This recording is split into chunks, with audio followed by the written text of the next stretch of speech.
name is Bethel, Department of ICT. I'll be sharing this presentation with Dr. Jagu Vikash, Jagu, also from the same department, ICT.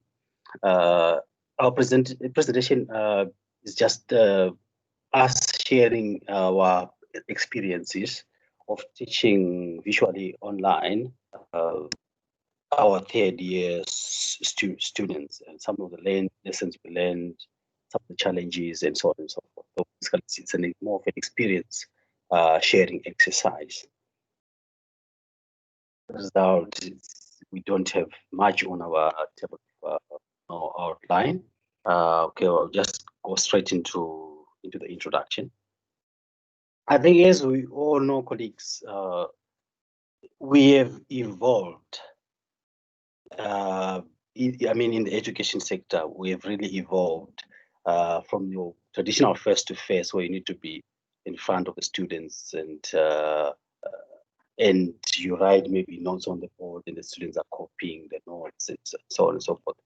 Then from there, there was now more demand for qualifications, right? So people were demanding that education be accessible every time. Then institutions such as UNISA came up with what we now term distance education, to students. Sorry, Dr. Matenga, your connection is pretty bad. You're breaking up a bit. Okay. Let me try to probably change location. Let me try to change the location and be closer to where my router is. Probably you'll be able to understand. Can you hear me now? Yes, I think that's better. All right, fine. I'm sitting close to my router.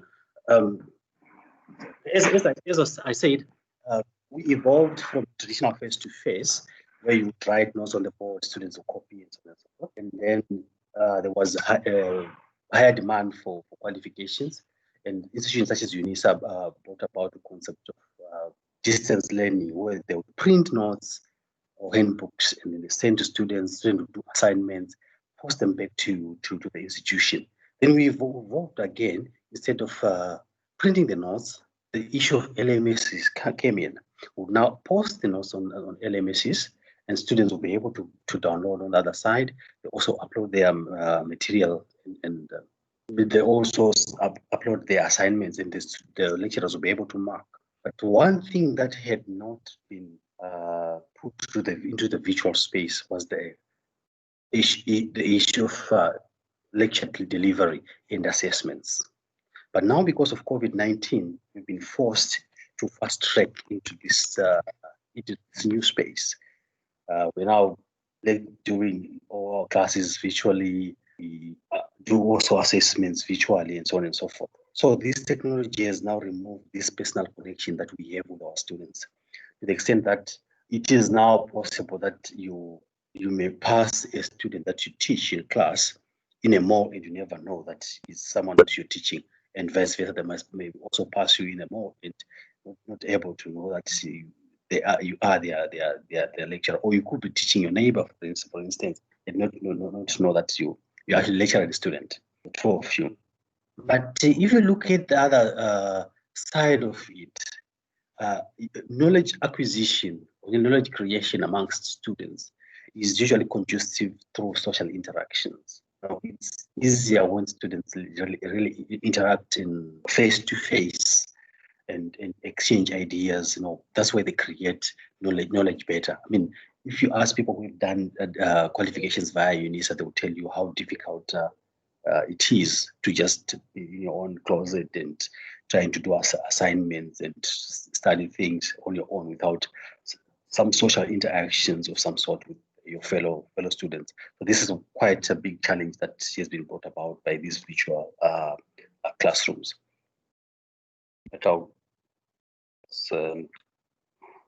But I'm just going to go straight to the methodology. Currently, we are doing virtual classes to all our third year students, right? And it's a class of about 130, 120 students, and composed of two streams. The first stream is about 80 students, and the other stream is got about 50 students. And we've got a total of 8 lecturers that are teaching a total of 8 modules in both these streams. So the experiences that we're going to be sharing are based on 8 lecturers teaching around 130 or so students, both during the day and in the evening. So what we did is we a couple of weeks after we started with the virtual classes, we gathered data from all the lecturers involved with the students, with the study students, and we mainly concentrated on the challenges, the positives, and the lessons learned from these experiences. So because of our sample size was so small, we just did more of a qualitative study than a quantitative one, although there are a few quantitative questions that we included there. So I'll just go straight to our findings, what we found, what we found out from our study. So I'll just start with the challenges. When the classes started, some of the students were using computer labs, and we discovered that there were long queues at the gate where securities would scan the temperature and they have to sign in and stuff like that. And they then be late for classes. That's one big challenge that we never anticipated. You know, a student will come in 10 minutes before, but now they have to queue and they'll be late for a class. And also during classes, because of this new normal, we did not have some guidelines or protocol on how to conduct ourselves, or our students who should conduct themselves during class. For instance, they would come in with their videos on, with their mics on. Some of them don't even know how to switch off their mics and mic and video and videos. And sometimes there'll be a lot of background noise, you know. And as one is teaching, also discover this, everyone did mention that there's this awkward silence during a class. And as a lecturer, you won't be able to tell, are the students listening? Are you still engaging them, or probably they're not, maybe your connection is bad. It's very, very difficult for you to connect with students virtually because of that. Right. Another aspect as well is because of the nature of virtual classes where you don't see your audience. You really need to prepare your class very well. With face-to-face classes, you can get away with poor planning. You can go into a class and be adaptive and be able to deliver a class. But in a virtual classroom, you really need to make sure your class is well prepared. Without that, it's very, very difficult. Most of all the lecturers actually pointed to that fact that with poor planning, virtual classes are challenging. Then also the other skill set that we had, for example, how to edit videos, how to navigate through the system, to deliver the class at the first same time. You want to check whose hand is up. You also want to check the chat facility if someone is asking questions, and also students have to share screens, so you have to disconnect and connect. So having to navigate that is one of the challenges that we also encountered. Another big problem was keeping the attention of all the students for a long time. During the face-to-face classroom, it's easy because of those social interactions. So once in a while, you sort of divert from your class and start discussing other things. You know, you sort of relax and you come back to your class. But during a face-to-face, during a virtual class, this is quite difficult. Another challenge is the issue of non-responsive students. At times you can see a student is there, right, in class, and you call their name, you want them to respond to something, and they keep quiet. So you're not sure, maybe their mic is not working, maybe the student does not know the answer, maybe the student is not even present in class, maybe they only logged in and they went out, because they know that at times we do give marks for attendance and stuff like that, so someone can just come in and log in. So we're not sure. When you're teaching, you're not sure what's really happening, right? So lecturers had mixed reactions in terms of this overall participation of students. You'd find that in a virtual class, you have maybe 2-3 students who are participating. The rest are just quiet. So it's difficult to tell why exactly are they not participating. Then another challenge was the issue of load shedding. Students stay in residences in different residences. Sometimes maybe resident X won't have power, and now maybe a quarter of your students are not able to connect. Or at times, myself as a lecturer, my side I don't have power. I said no, I won't be able to connect. But if it was a face-to-face class, I would improvise and probably teach something else using the whiteboard. But now, because virtual classes really depend on power, then it becomes a challenge. Then I'm going to touch on the positives. From our first week, we discovered that students were very enthusiastic to learn. I don't know whether it was because they are third-year students, so they just want to get over and done with the qualifications or what, but it was quite an enthusiasm which is more than the usual that they just display during face-to-face classes. And also the issue of students being able to engage in the comfort of their homes. I remember at some point I had a class. I called one of the students, and the student was actually sitting in a taxi, and they were able to engage with me even when they were in the taxi, right? And another positive is being able to engage different people. You know, there are some other students who are shy to talk in class, but because of the chat facility which is there on Microsoft Teams, so students can just pose in questions. So now we discovered that during classes, students do ask questions a lot more than in the face-to-face class, face-to-face scenario because of the chat facility. Another positive is also the issue of electronic registers. You don't need to circulate a register anymore. Microsoft Teams can give you the stats of who attended your class. And another positive, which can also be negative, is the issue of recording of classes. Now students are able to go back and listen to your class over and over again. But we also discovered that it does affect attendance of the evening classes. So if you say we've got a class during the day, for the day class, and you've got another one later on for the evening class, the evening guys will not attend. They'll just go to the video and just play it, and they won't come to class. That's one negative that we saw there. Then another positive is also being able to, students will get the equal attention. Then there's nothing like someone sitting in the back seat, someone is in front row. And students also reported that it is easy to understand concepts in a virtual classroom. I think it's because of the ability to play the video over and over again until they understand the concept. So I'll just hand over to Dr. Jagu to finish on the lessons learned and some of the recommendations that we put across. Dr. Jagu? Thank you, Bethel. Good morning, colleagues. So I think I just want to touch on the lessons that we've learned from this experience.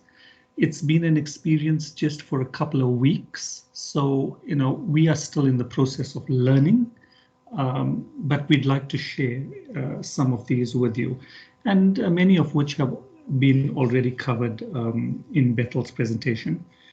One of the first lessons that staff have indicated is that in terms of your normal teaching methods, they're not totally applicable. As Bethel indicated, you can go unprepared into a class and you can possibly wing it, and you can manage your lecture and come out being satisfied with whatever was taught. But in a virtual environment, when you're not familiar with many things, that can throw you off, even though you know the content you want to present. So that creates a problem in terms of you not being coherent, or you're not sure how to access the whiteboard, or you don't have the right technological tools like a pen and a tablet to write on. So these are little things that can throw you off when you're working in a virtual environment. And the point was also highlighted by Bethel that planning is of utmost importance when you are working in this environment. In the face-to-face environment, you can, look around, assess a situation that's not going according to plan and make a change immediately. But this is much more difficult in a virtual environment. So you need to break your classes into possibly smaller chunks. You need to integrate other technologies to get feedback from the students at shorter intervals. In some instances, you need to start making use of a third-party software and run a poll or create a quick discussion amongst the students. These are just some of the things that can help, because the feedback component in this environment plays really a crucial part for you to determine the students' understanding. The lecturers also felt, as Bethel had indicated, with the issue of load shedding that we had experienced in the last couple of weeks. In some instances, well, one option is to create pre-recorded lessons and make those available. So you had to be very innovative in the manner in which you went about doing business. It was just not business as usual, and it required a lot of thought, creativity, and planning. And on that issue of, how do we create student-centered classes? I was reading an article recently with MS Teams. They're now starting very quickly to evolve the software in terms of adding new features such as breakaway rooms, where you can have a discussion with students and they can start interacting with each other. So as much as we are also trying to evolve in the manner in which we are delivering our lessons, the technology is also evolving and we need to keep up with that. Staff also thought it was important to take breaks because as lecturers we can go on and you need to know what's happening on the other side. We spoke about the power of recording lessons. That was really important. So that students could come back to it, but then it can possibly affect attendance. That's a debatable issue, whether that's a good thing or a bad thing. But also if students had connection issues, and lecturers indicated that some students at the residences where the Wi-Fi was not very good, they had some issues with connection. So the recording helped them to go over the lessons. It was critical that you needed to be familiar with the technology, the environment. And that came through quite strongly among staff. I mean, you can't start working in Microsoft Teams if you don't know how to share your screen, as an example. And finally, as Bethel also indicated, some of the evening students, they decided to change their attendance, and they were wanting to attend with the day students. So that also, created a change in their approach in how they were wanting to do things. So in conclusion, I'm not, I know I don't have much time left, so I'm not going to go into the negative.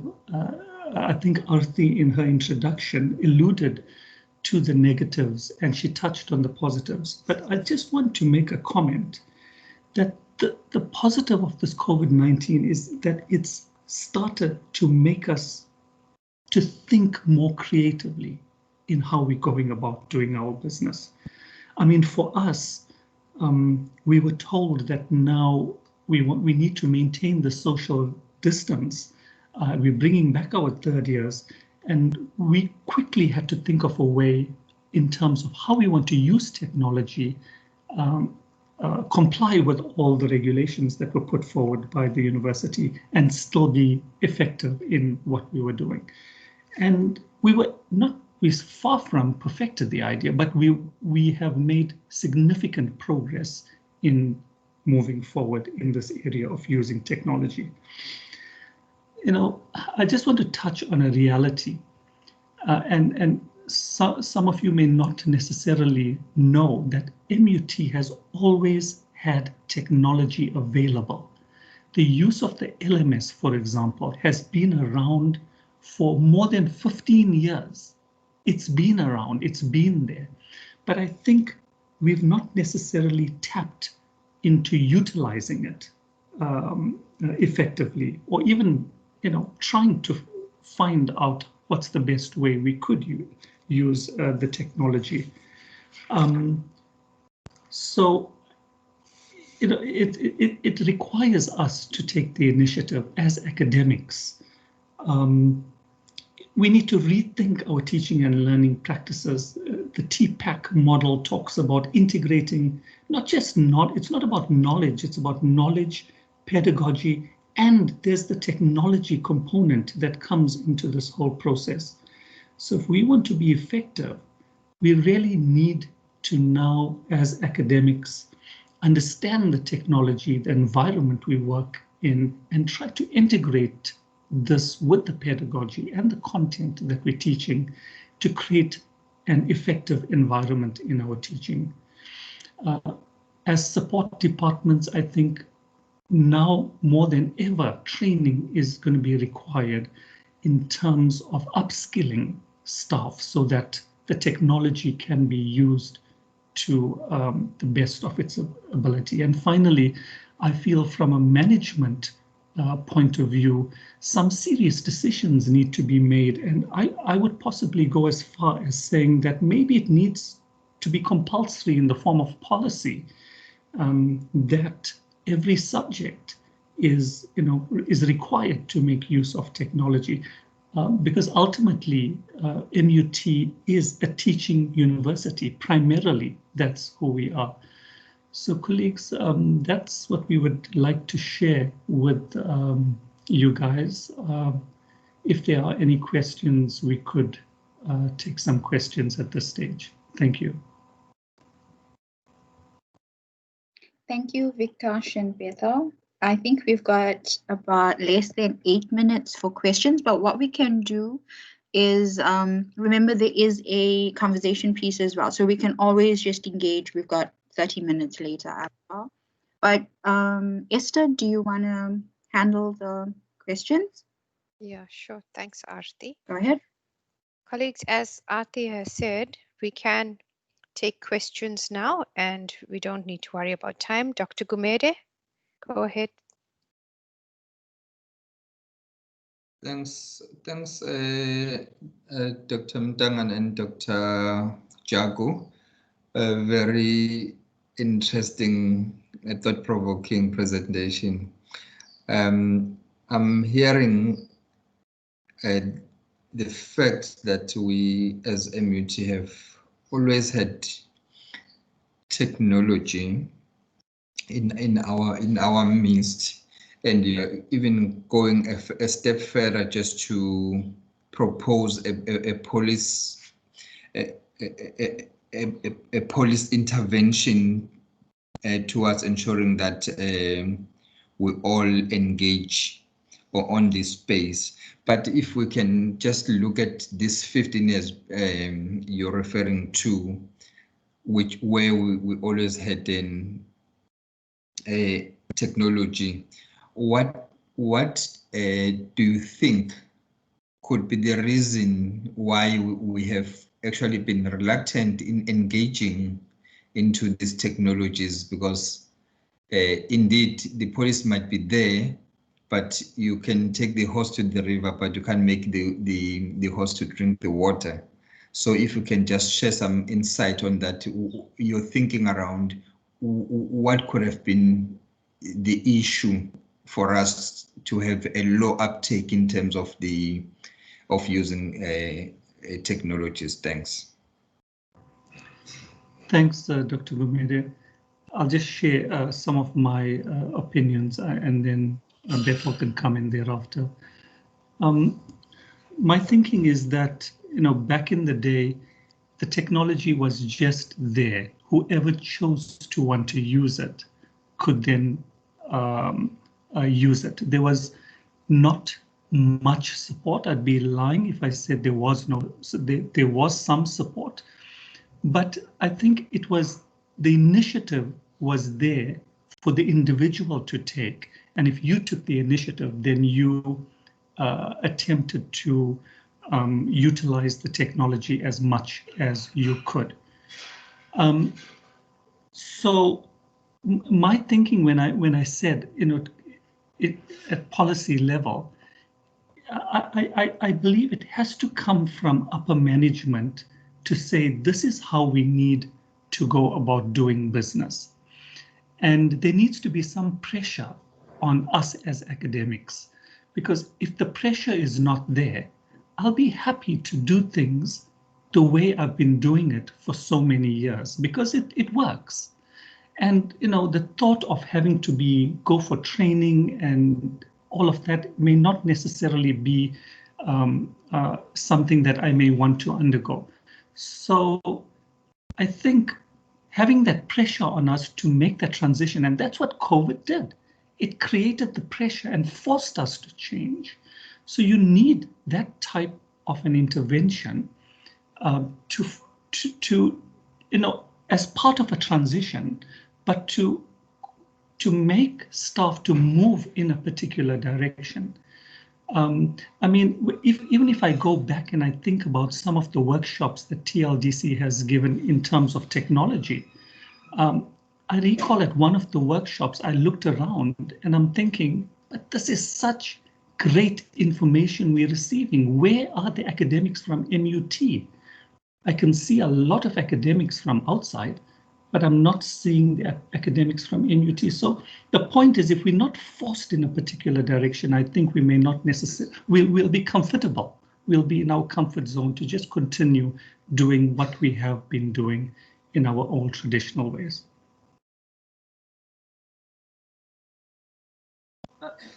Just to add to that, Dr. G, I think the answer is just in front of us right now. Count how many people are in this meeting.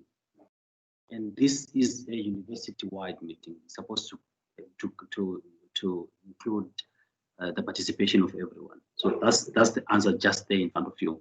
I think it's a culture problem. We do not have the right culture yet. So I think there must be deliberate effort from the management going down to actually change this culture that we have and really have the correct culture is academics. Thank you.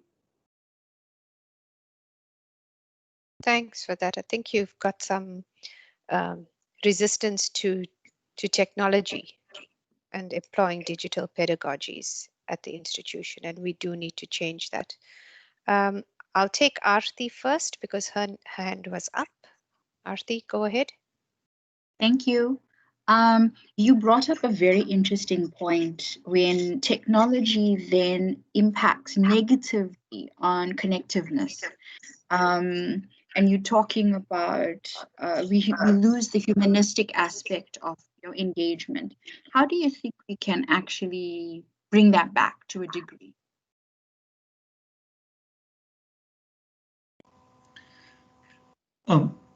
Bethel, do you want to go first? I can go first because I didn't get the question. So how do you still maintain the human relations? Look, within a virtual environment, I think with possible breakaway groups that technology could allow us to do.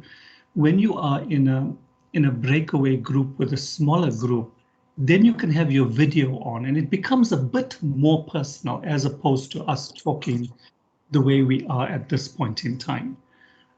So that could possibly be one intervention. But apart from going totally virtual, you could have block sessions where you're engaging with the students in a virtual manner, and then you've got the block contact sessions where you could interact and connect with them that much more. But I guess we have to just apply our minds a bit more to figure that out. It's a great question, and I hear where you're going and understand why you're asking it, but it's something we just have to apply our minds to see how best we can keep the personal element using the technology. I think another dimension to it is, I think there are other systems that we can learn from where they've tried very much to mimic your face-to-face social interactions. You can take social media, for example, your Facebook, your Twitter and all. the way they've integrated some other personal things in there, such that you really feel like you are connecting to me, even if you are wherever you are on Facebook. The use of emojis, the way we interact and so on and so forth. We can have a group, right? Like on WhatsApp, we can have a small group and stuff like that. I think we need to learn from there and adapt some of the things. Like I will give you an example of how I do it in my class. I always tell my students that as I am teaching, feel free to use the chat facility for whatever. Even if there is someone, if I say something that's funny and you want to comment, just comment on the joke. Just like what they do in class. If I say something that's funny, they do pass comments. So I want that kind of communication which is there during your face-to-face to still be there, even if it's visual. They can use their shorthand, LOL, whatever. That kind of thing. I try to mimic that environment. Thank you. Thank you, Bethel. I see there's quite a few requests for interaction. Colleagues, I will limit it. I'm going to go with Jujimba and then Ntombeshne, and then I will address the two in the chat group, and then we have to move on. So Jujimba, you can go ahead.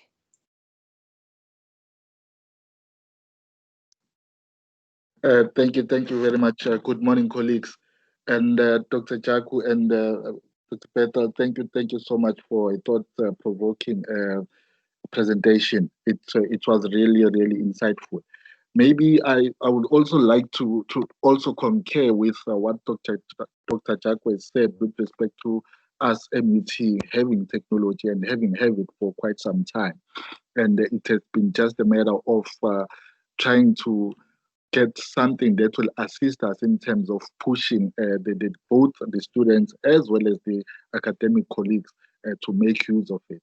And I think COVID-19 has made it possible for us to talk about it and to also share and show what is it that MUT already has in terms of technology. But unfortunately, again, even after 4 or 5 months of this COVID issue having disturbed us on quite a number of things, but still there is that thing of colleagues still not moving on or getting on board in terms of making use of technology. As the colleagues have also pointed out, that even today's session that we are having right now, the attendance is very poor, and which is somewhat saddening, because in essence, what should be happening now is that all of us should be trying by all means to drive and get on the bandwagon and try to figure out how it is that we can provide the teaching and learning that we need to provide to our students.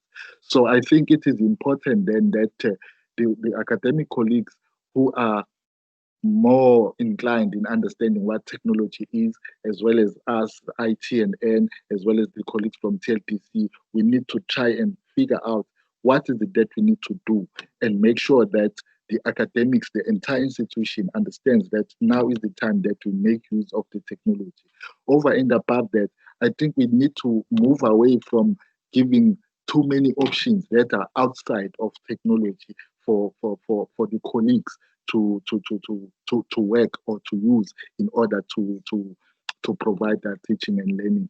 That way, we will be minimizing the need of people moving away from using technology. For instance, my last point is the issue of student emails.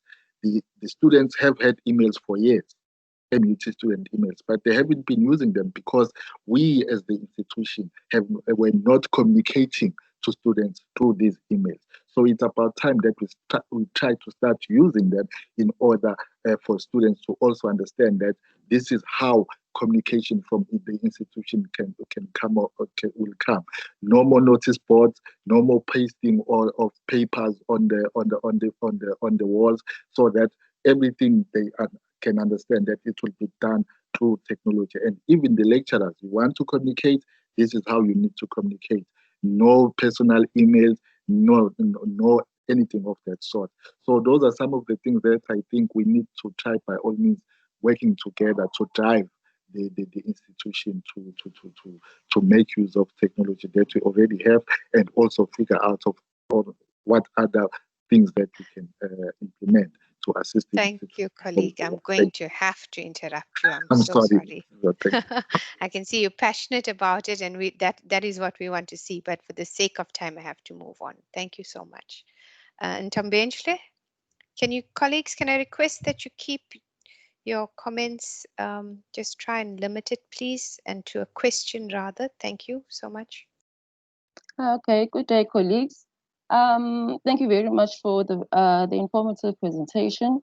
My question would then be, not question per se, but I'd like to maybe add something with regards to us being a University of Technology. Like part and parcel of our work or our scope is we need to do practicals. I do understand that technology is important, but sometimes it does get challenging when we cannot, I don't think we can completely move away from contact learning for things specifically like practicals, because the students do require to be in the labs for that. And I'd like to make another comment in regards to the recording of lectures on MS Teams impacting on the attendance of the students. What I found that is in the beginning, I was recording the full lecture and then uploading it.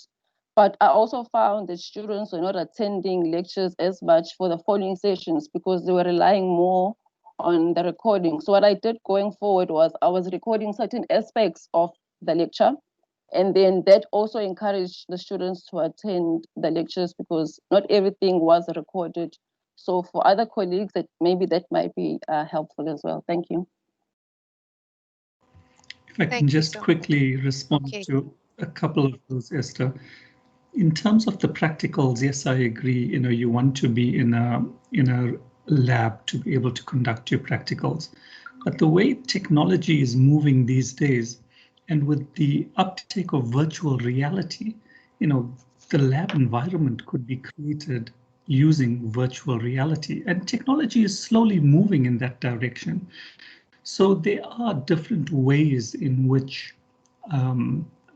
simulations can be used in terms of practicals. I just thought I'd add that. And with regards to students not attending classes if they're recorded, I think that's debatable. We tend to force our students to attend lectures, but the point is, if there's a recording, and if I can learn from that recording, why do you want me at the lecture? But I guess there's pros and cons that we can debate around that issue. Thanks, Vikash. Colleagues, I'm doing the last two and then we have to stop. Bibin, I note your hand, but unfortunately, maybe when you're presenting, you can highlight what you want to mention. Shamla, you can go ahead, unmute yourself.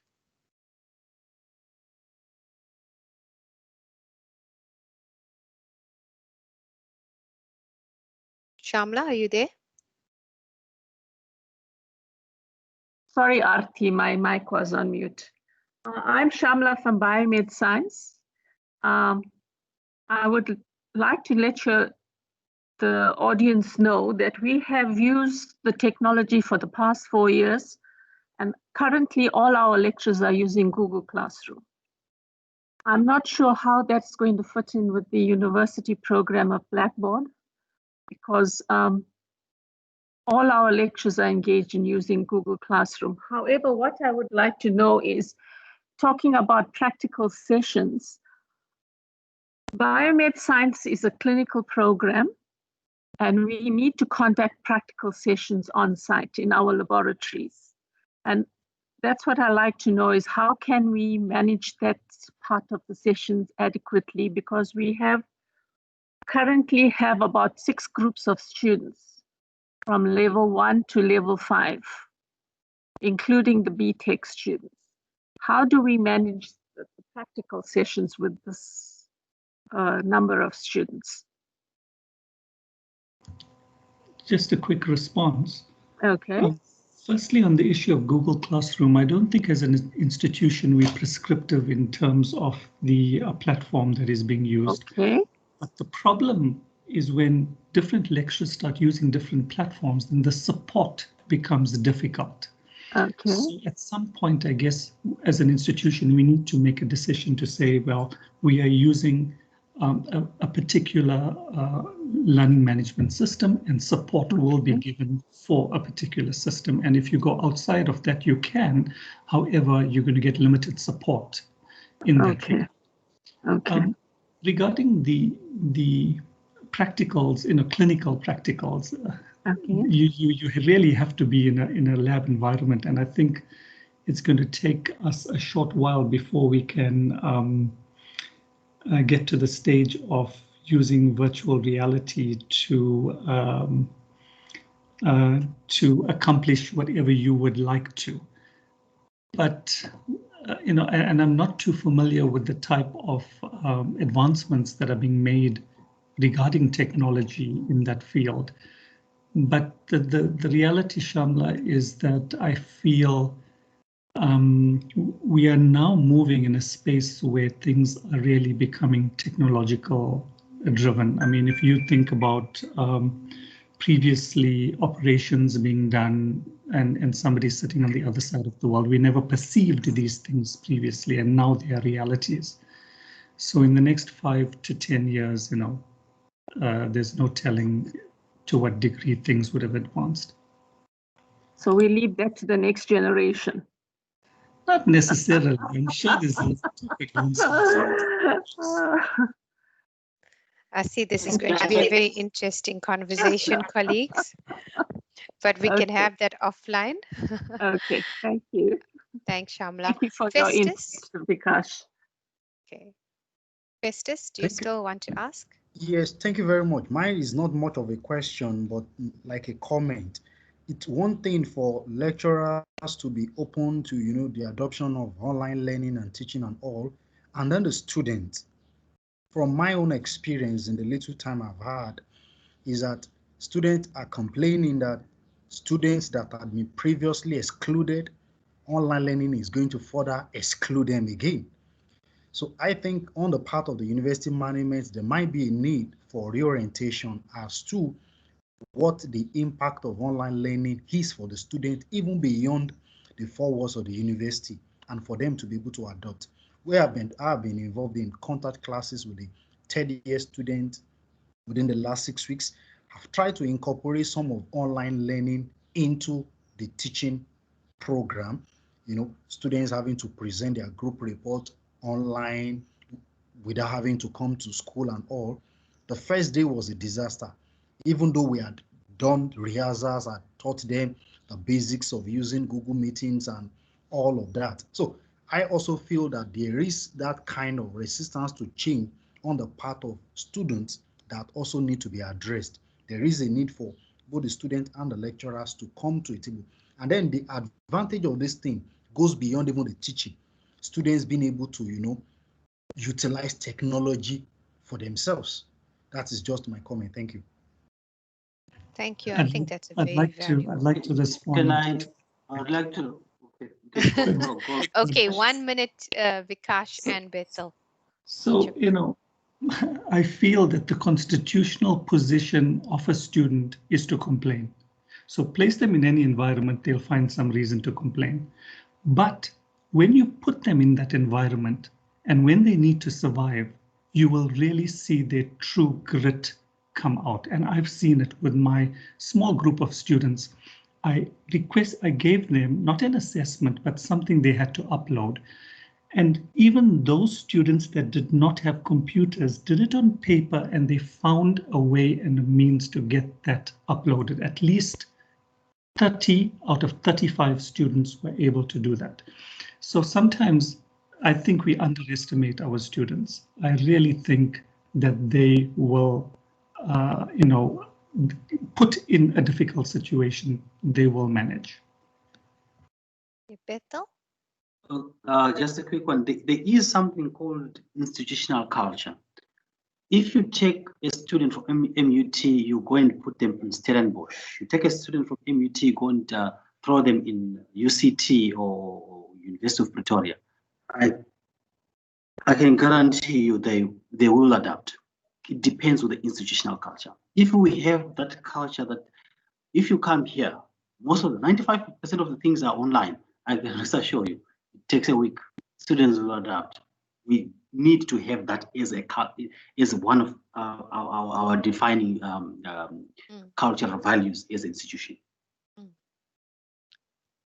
Thank you so much, colleagues. Bibin, I was going to give you a chance, but we're already 1 hour into this. I have said that, you know, you throw the students into the deep end. Believe me, most of our students will swim. They will find a way.